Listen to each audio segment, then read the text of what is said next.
Hi friends, ಎಲ್ಲರಿಗೂ ನಮಸ್ಕಾರ. Friends, ಕೆಲಂಚು ಗಿಡನ ಈ ರೀತಿ ಒಂದು ಸಣ್ಣ ಗ್ಲಾಸಲ್ಲೂ ಕೂಡ ನೀವು ಹಾಕೋಬೋದು. ಕಟಿಂಗ್ಸ್ ಇದ್ದರೆ ಬಾಟಲ್ ಸೈಜ್ ಗಿಡದ ಸೈಜ್ ಏನಿದೆ ಅನ್ನೋದ್ರ ಮೇಲೆ ಡಿಪೆಂಡ್ ಆಗುತ್ತೆ. ಹಾಗೆ ಇದು ನೋಡಿ, ನೈಟ್ ಕ್ವೀನ್ ಗಿಡ, ರಾತ್ರಿ ರಾಣಿ. ಇದ್ರ ಫ್ಲವರ್ಸ್ ಈ ರೀತಿಯಾಗಿರುತ್ತೆ. ಯೂಶ್ವಲಿ ಇದು ಸಂಜೆ ಟೈಮಲ್ಲಿ ಅರಳುವಂಥದ್ದು, ನೈಟ್ ಟೈಮಲ್ಲಿ ಈ ರೀತಿಯಾಗಿ ಅರಳುತ್ತೆ ನೋಡಿ.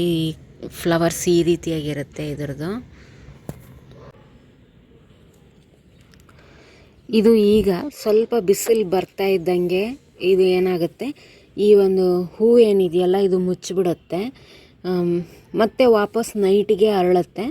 ಸ್ವಲ್ಪ ದಿನ, 1-2 ದಿನ ಆದಮೇಲೆ ಬಹುಶಃ ಇದು ಉದುರುತ್ತೆ. ಇಲ್ಲಿ ನೋಡಿ, ಉದುರು ಬಿದ್ದಿದ್ದಾವೆ ಎಲ್ಲ. ಈ ರೀತಿಯಾಗಿ ಉದುರು ಬೀಳುತ್ತೆ.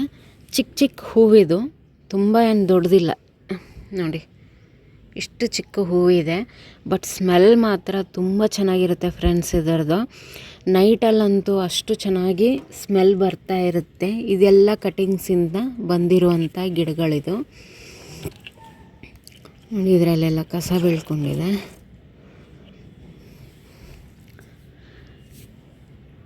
ಈ ಹೂವು ತೋರ್ಸೋಕ್ಕಾಗಿರಲಿಲ್ಲ, ಅದಕ್ಕೆ ಇವತ್ತು ತೋರಿಸ್ತಾ ಇದ್ದೀನಿ.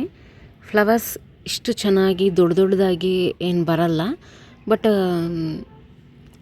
ಈ ಥರ ಚಿಕ್ಕದಾಗೆ ಬರುತ್ತೆ. ಬಟ್ ಸ್ಮೆಲ್ ಮಾತ್ರ ಸೂಪರಾಗಿರುತ್ತೆ. ಹಾಗೆ ಒಂದು ರೋಸ್ ಕೂಡ ಅರಳಿದೆ ನೋಡಿ, ಎಷ್ಟು ಚೆನ್ನಾಗಿ ಆಗಿದೆ ಅಂತ. ತುಂಬ ಚೆನ್ನಾಗಿ ಅರಳ್ಕೊಂಡಿದೆ. ಈಗ ಸೀಸನ್ ಇದೆ, ತುಂಬ ಚೆನ್ನಾಗಿ ಹೂಗಳೆಲ್ಲ ಅರಳುತ್ತೆ ನೋಡಿ. ಇವತ್ತು ಇದರಲ್ಲೊಂದು ದಾಸವಾಳ ಅರಳ್ಕೊಂಡಿದೆ. ಡೈಲಿ ಹೂಗಳು ಇದ್ದೇ ಇರುತ್ತೆ ಫ್ರೆಂಡ್ಸ್. ದಾಸವಾಳ ಗಿಡಗಳನ್ನು ನಾವು ಹಚ್ಚಿದ್ರೆ, ರೋಸ್ ಗಿಡನ ಹಚ್ಚಿದ್ರೆ ಡೈಲಿ ಒಂದಾದರೂ ಇದ್ದೇ ಇರುತ್ತೆ ಹೂವು ನೋಡಿ. ತುಂಬ ಚೆನ್ನಾಗಿ ಅರಳ್ಕೊಂಡಿದೆ. ರೇನ್ ಲಿಲಿನಲ್ಲೂ ಕೂಡ ಅಷ್ಟೇ ಹೂಗಳು ಆಗ್ತಾನೇ ಇದ್ದಾವೆ ನೋಡಿ. ಇಲ್ಲೂ ವೈಟು ಮತ್ತು ಪಿಂಕ್ ಅರಳ್ತಾನೇ ಇದೆ ನೋಡಿ. ಇಲ್ಲೂ ಕೂಡ ವೈಟ್ ಅರಳಿದೆ. ತುಂಬ ಚೆನ್ನಾಗಿ ಹೂಗಳಾಗುತ್ತೆ ರೇನ್ ಲಿಲಿನಲ್ಲಿ. ಇಲ್ಲಿ ಕೊರಿಯಾಪ್ಸಿಸ್ ಗಿಡ ಹಚ್ಚಿದ್ನಲ್ಲ ನೋಡಿ, ಎಷ್ಟು ಚೆನ್ನಾಗಿ ಬೆಳ್ಕೊಂಡಿತ್ತು ಅಂತ. ರಿಪಾಟ್ ಮಾಡಿದ್ಮೇಲೆ ತುಂಬ ಚೆನ್ನಾಗಿ ಗ್ರೋ ಆಗಿದೆ. ಹೂ ಕೂಡ ನೋಡಿ ಎಷ್ಟು ಚೆನ್ನಾಗಿ ಬಂದಿದೆ ಅಂತ. ನಾವು ಸ್ವಲ್ಪ ಕೇರ್ ಮಾಡಬೇಕಷ್ಟೇ, ತುಂಬ ಚೆನ್ನಾಗಿ ಗ್ರೋ ಆಗುತ್ತೆ. ಹಾಗೆ ನಾನು ಈ ಒಂದು ಅರಿಶಿನ ಇದರಲ್ಲಿ ನಾನು ಸ್ವಲ್ಪ ಬೇಡದೇ ಇರುವಂಥ ಗಿಡಗಳೆಲ್ಲ ಬೆಳೆದಿತ್ತು, ಅದನ್ನೆಲ್ಲ ತೆಗ್ದುಹಾಕಿದ್ದೀನಿ. ಇದಕ್ಕೆ ಒಂದು ಸ್ವಲ್ಪ ಮಣ್ಣನ್ನು ಹಾಕ್ಕೊಂಡಿದ್ದೀನಿ. ಇದು ಆಲೂಗಡ್ಡೆ ಗಿಡ, ಇದು ಆಲೂಗಡ್ಡೆ ನೆಟ್ಟಿದ್ನಲ್ಲ, ಅದು ಸ್ವಲ್ಪ ಮಣ್ಣು ಬೇಕಿತ್ತು ಅದಕ್ಕೆ. ಹಂಗಾಗಿ ನಾನು ಅದಕ್ಕೆ ಮಣ್ಣನ್ನು ಹಾಕಿಬಿಟ್ಟು ಮುಚ್ಚಿದ್ದೀನಿ.